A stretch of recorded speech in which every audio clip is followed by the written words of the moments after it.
fair to start by asking all three of you, were you familiar with each other's work before you met for The Grey Man, between the Russos and Dhanush? Were you familiar with Dhanush's work, and Dhanush, were you familiar with theirs?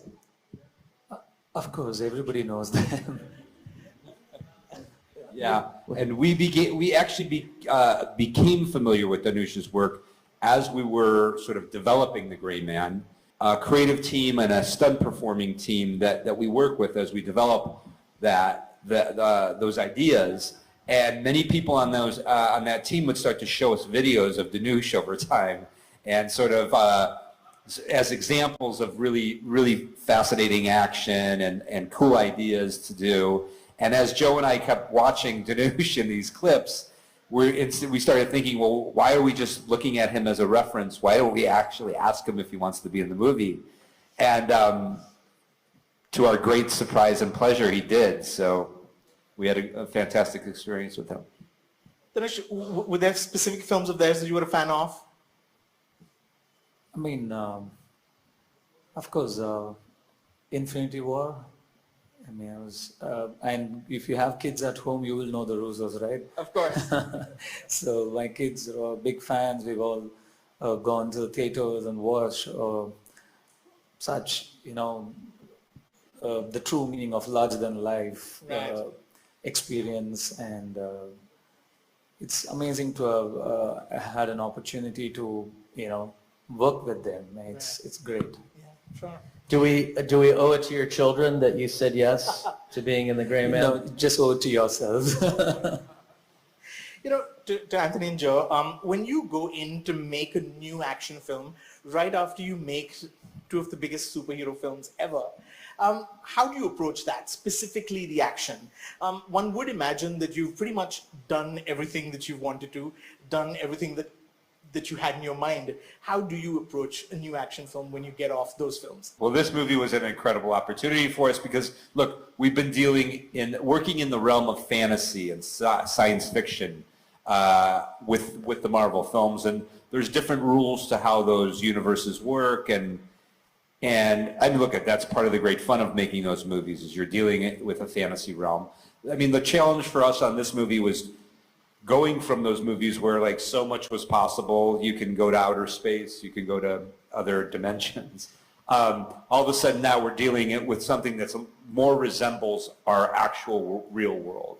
And of course, even though the story is a heightened story, it still tries to behave according to the laws of physics and sort of in a way that's recognizable to us as something sort of plausibly real in our world.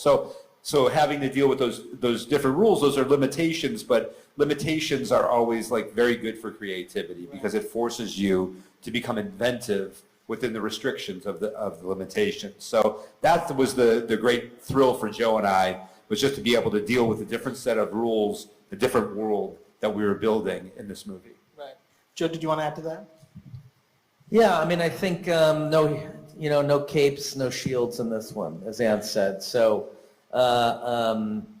It's exciting to us to work with material that has a global scale to it, that allows us to bring in actors like Dhanush from around the world. We see storytelling as a binding element, something that brings people together, brings community together. So we like telling stories that bring as many people in together as possible, and that's a priority for us.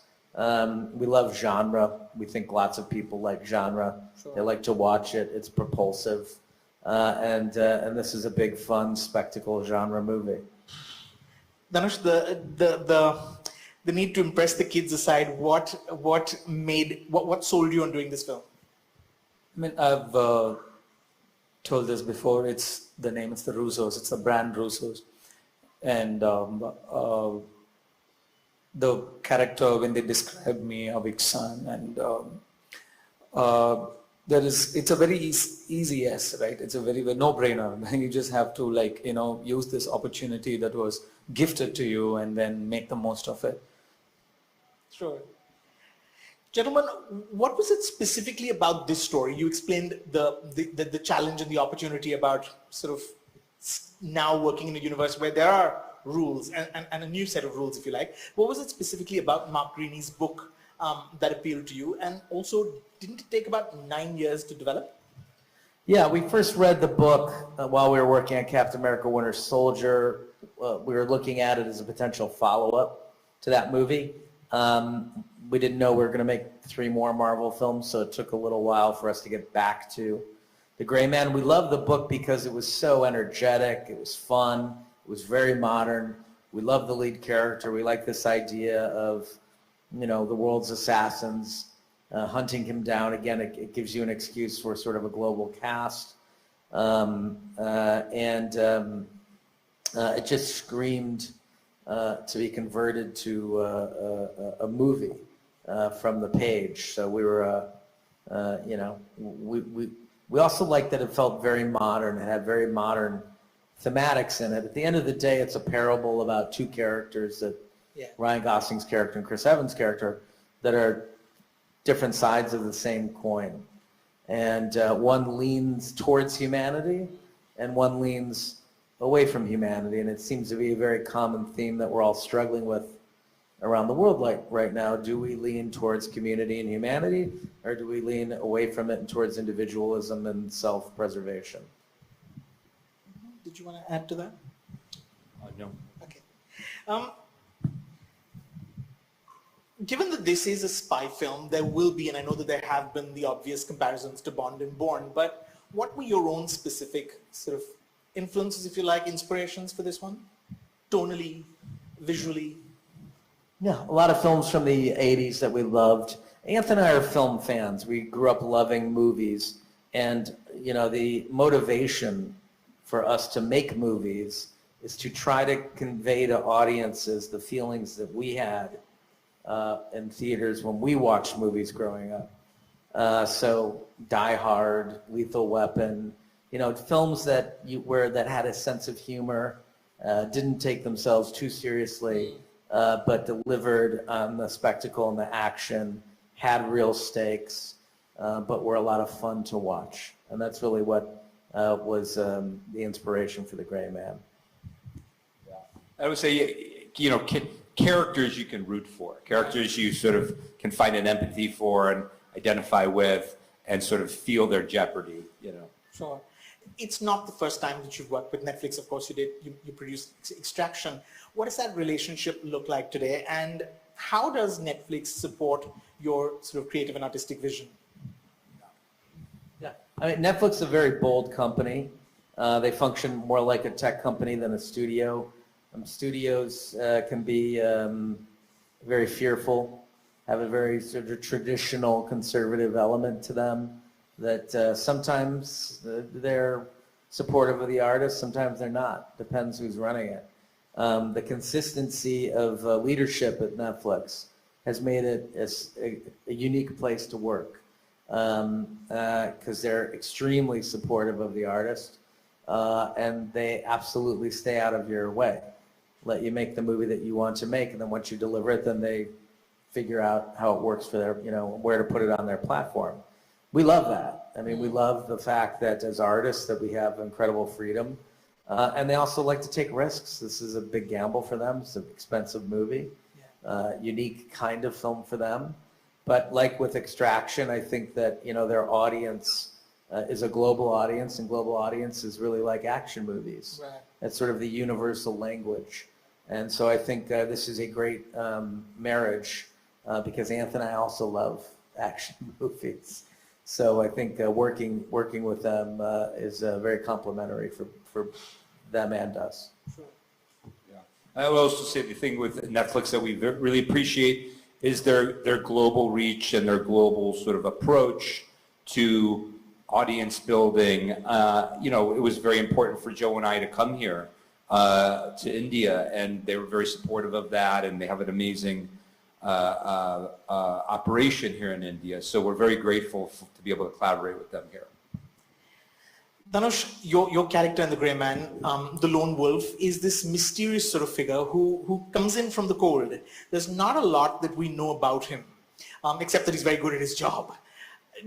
Was there a backstory that you worked on? Was there some sort of blueprint, for you to understand and to get into his head?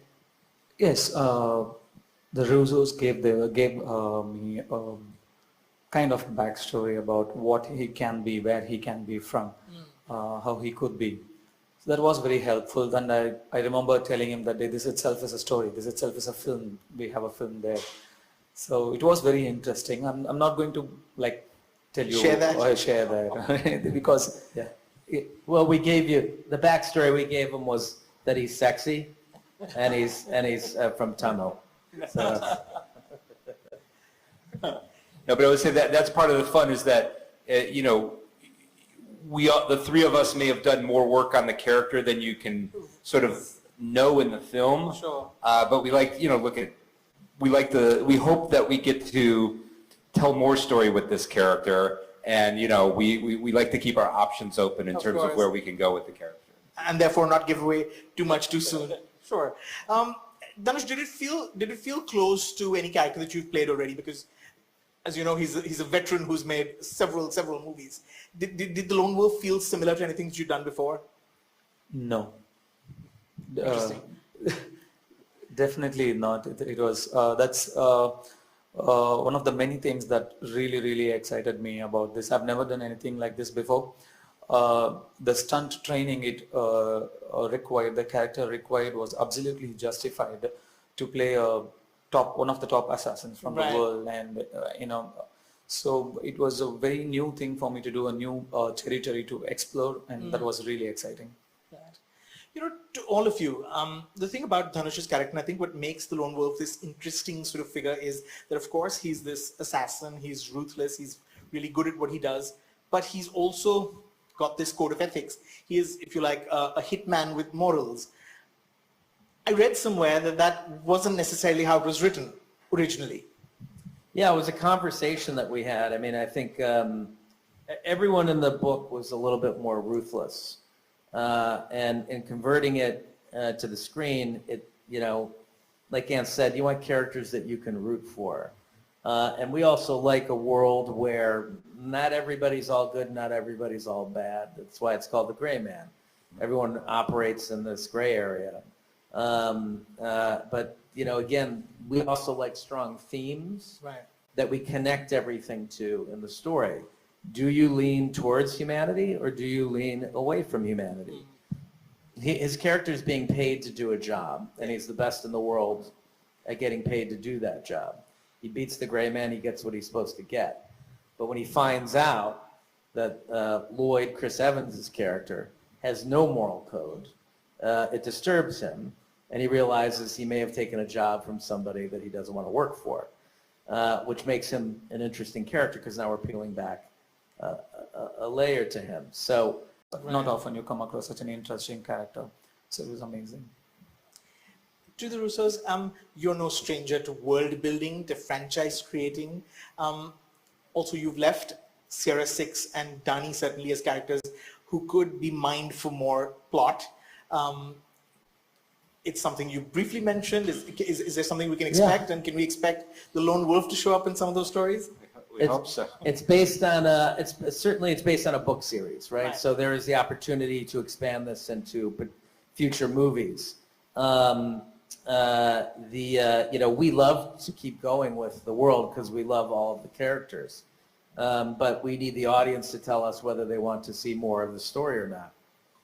If we do continue forward with the story, I can guarantee you that Dhanush's character will be part of that world moving forward. Yeah, I keep getting texts from people I know and they just say more Dhanush in the text. So. Dhanush, what would it take to come back and do another one? Sorry? What would it take to come back and do another one? A phone call. Oh, lovely. Okay. Well, you know, to the Russos, the big action centerpiece in Prague, that big action sequence is really in many ways the centerpiece action of the film. It's pretty amazing in every which way, from the shootout to the tram pursuit, if you like. What goes into planning and executing a sequence of that magnitude and impact? A lot of work. Many months. I mean, that sequence, that sequence is so large. the energy it takes on as we develop it, it's almost feels like it's its own movie as we're prepping it within the movie. But yeah, we spend a long time, again, like we were describing earlier with when we were sort of started really looking at Dhanush's work, we spent a lot of time researching and thinking about where we can take the movie, what we can do, how we can explore the characters that we're thinking about, and that sort of creative phase kind of eventually starts to turn into exploring it through storyboarding, or sometimes we'll animate certain sequences of the film just to feel out how they're playing. We'll also get together with our stunt team and we'll stage certain sections of the action that we're thinking about, like in a gym, and we'll shoot it and we'll edit it together. So it's almost a process of us making the movie before we make the movie, because action is so hard to shoot and hard to execute. When you get there on set, the crew is massive. Sometimes you're using a location that includes like a major city square in a big busy city. You're asking for trams and all kinds of things. So you have to be highly organized by the time you get there. So we go through an exhaustive process of knowing how the sequence can work best and what the sequence should be before we get there. How many days did it take to shoot? Is it true that you shut off the city square for a week? That sequence from start to finish was 6 weeks, and a lot of revising, very intense work. The hospital scene, I think we probably shot that for a month. The fight in the hospital room and the sequence outside, because we kept revising that as well. Dhanush, you have these two very thrilling fight sequences with Ryan Gosling and Anade Armas' character. What were those like to shoot? How much prep went into those? It was good fun. It was amazing to film those sequences. The stunt crew train you in such a way you're surprised, but you surprise yourself. I was very surprised how fast I could move. Really, they prepare you so well. I got about a month and a half training, just training. They start from the very basics. How to move, how to stand, where your fist should be, your leg should be. They start from such basics, and I was in my mind, I was thinking, like, I've done about 50 films, I've done so much stunts, I know all these things. Right. But then no, you don't. You're not ready for what's to come. They know it, of course. Right. So they prepare you step by step, take you step by step, and towards the end you feel like an actual pro. You need to be that good to, execute. Of course, you have amazing stunt team. They make you look so good, but it still takes so much preparation to look so good. So once I get there, once we started filming, it was really easy, and it was good fun to move so fast, and it felt really good. Right. But a fight scene is really like a dance, if you like. It's like you said, entirely choreographed, but also, it looks great if your dancing partner is just as skilled. And what was Ryan Gosling like? What was Anade Armas like to shoot with? They both were really good. They both trained as hard, if not harder. They really gave it all, meticulous preparation, meticulous training, and they were so good. Anna was really fast, really quick, and I still remember the first day I had to do a kick, and I had to raise my leg, and it could come to a point, and they were stretching my leg to make it easy for me, and then Anna just comes in boom, goes like this. And I was like, what? She was so good. She was, and Ryan was so into his character. He'll try to make the stunt choreography suit his character and take it in and make it the gray man. Right. It's amazing. I learned so much from both these wonderful actors, and it was a great experience. Sure. Anthony and Joe, one of the themes of this film that I thought was very interesting was, the question of who can you trust? Can you trust the establishment? Can you trust the system? And I feel like those are themes that are especially relevant anywhere in the world today. Why were those themes that were important, or why were those questions that were important to ask and address? Yeah. Well, we have, Anthony and I like to infuse our films, even the big entertaining ones, with some level of connectivity to what's going on in the world today, because we have anxieties about where the world is at the moment, and you can go into and watch this movie and come away with just the fun and the spectacle of it. Yeah.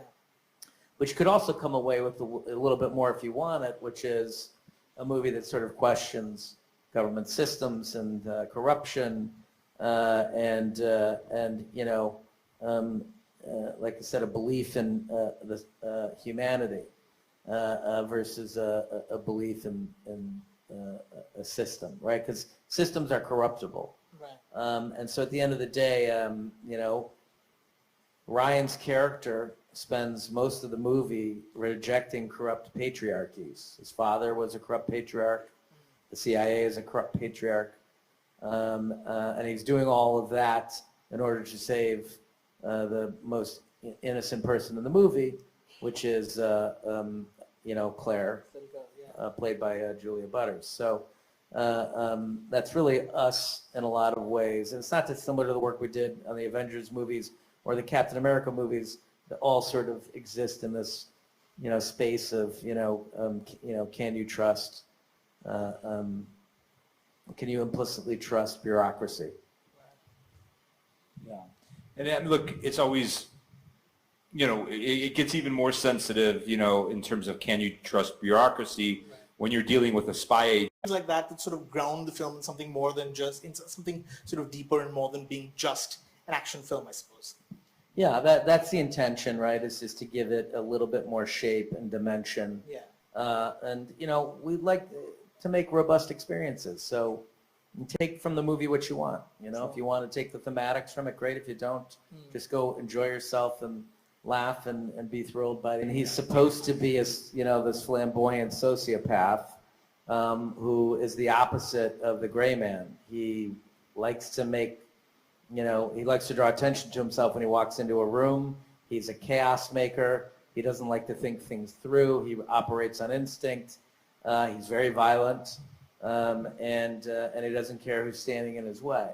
And I think that's what Dhanush's character realizes near the end of the film, is that he's gotten he's working for a complete madman. And especially when he starts talking about killing a small girl. So, the character is meant to be reminiscent of some extremist philosophies that are populating the world today. The haircut, the mustache, there's a bit of toxic masculinity in the character. And Chris, really understood the assignment, really wanted to embrace this idea of playing this really mean-spirited asshole. Hi. Hello, hi. This is Bhavna from India Today. Welcome, firstly, and really enjoyed the film, and I know that everyone here is going to enjoy it as much. My question first is to Dhanush. In an interview with Ryan Gosling recently with India Today, he mentioned that he really enjoyed working with you, and he would like to work in a film with you where you two are not fighting. So I want to know, how do you respond to that? And my next question is to both of you. And he also mentioned that he would perhaps talk to both of you, Anthony and Joe, to produce a film with Dhanush and him where they're not fighting and are perhaps in a different setting altogether. How do you respond? Are you up for it? It will be great to work with Ryan again. He's a fantastic human being. He's very kind, very sweet, very welcoming, and he kind of made me feel very, very comfortable on sets. And we have amazing mutual respect for each other, and it will be really, really great to work with him, regardless whether we are fighting or not fighting with each other. But it will be great to work with him again.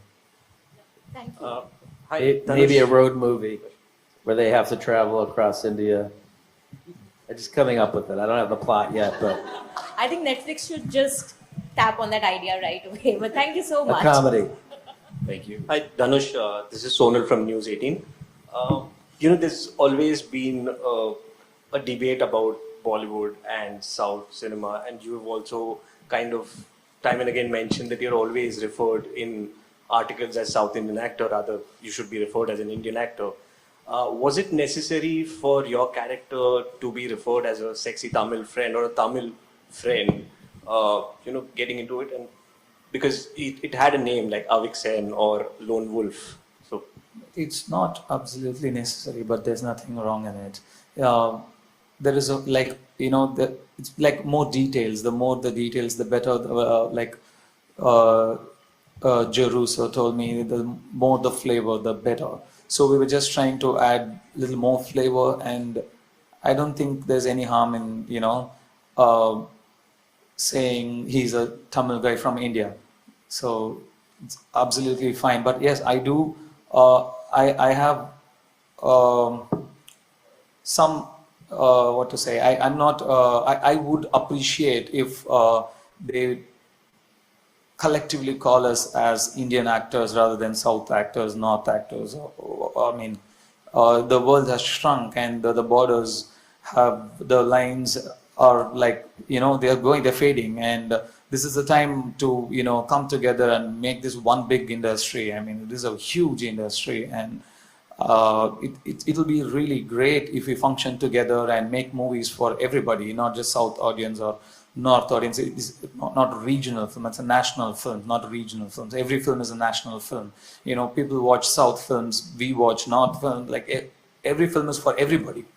Especially with the digital platforms, now everybody has easy access to watch everybody's work. Talents are easily seen. People can, this is a great time to be an actor as well. If you do a good job, if you do your job right, you are noticed by everybody.